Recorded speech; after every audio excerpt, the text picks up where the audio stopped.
The Plague Doctor Murders by Ellis Blackwood. Read by Charles Johnston. Published by Vintage Mystery Press.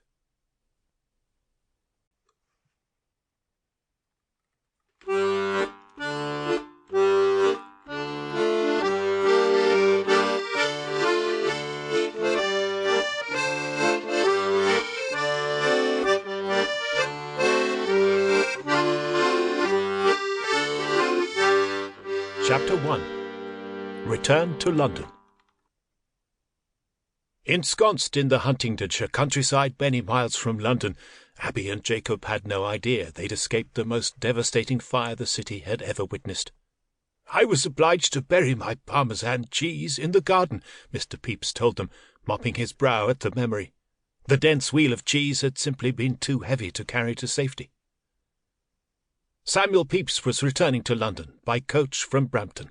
Seated opposite him were Jacob Standish, his personal inquisitor, and Abigail Harcourt, his young housemaid, whom he'd allowed to aid Standish in a recent witchcraft investigation. Abby, 19, wore a frayed linen dress with a woolen shawl and bonnet, all in cream. Her red hair was tied back, and her piercing turquoise eyes suggested a fierce intellect, which he'd become adept at hiding for fear of irritating boorish gentlemen above her station. Jacob, 3 years her senior, was twice her size, thick-set, with unruly dark eyebrows that met in the middle. His doublet and coat were plain, and his felt hat sat lopsidedly on a periwig that had seen better days. He brought to mind an outsized puppy. Mr. Pepys, he looked immaculate, naturally, the very essence of a gentleman in charge of his own destiny.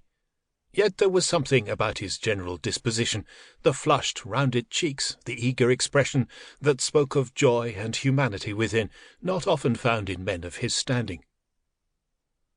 The 2-day journey had begun in high spirits. Pepys' sister, Paulina, had been absolved of all the charges of witchery laid against her, thanks to Abby and Jacob, which filled Samuel with delight. That they'd succeeded in unmasking a murderer and proving Paulina's innocence, despite their backgrounds as a servant and a failed purser's apprentice, was cause alone for celebration. However, something appeared to be troubling Pepys.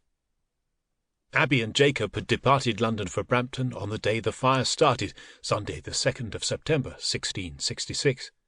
Pepys had joined them a week later, having witnessed firsthand the devastation the fire had wrought on his precious city. It was clear that those memories had taken their toll. Pepys seemed distracted, and his Sample complete. Ready to continue?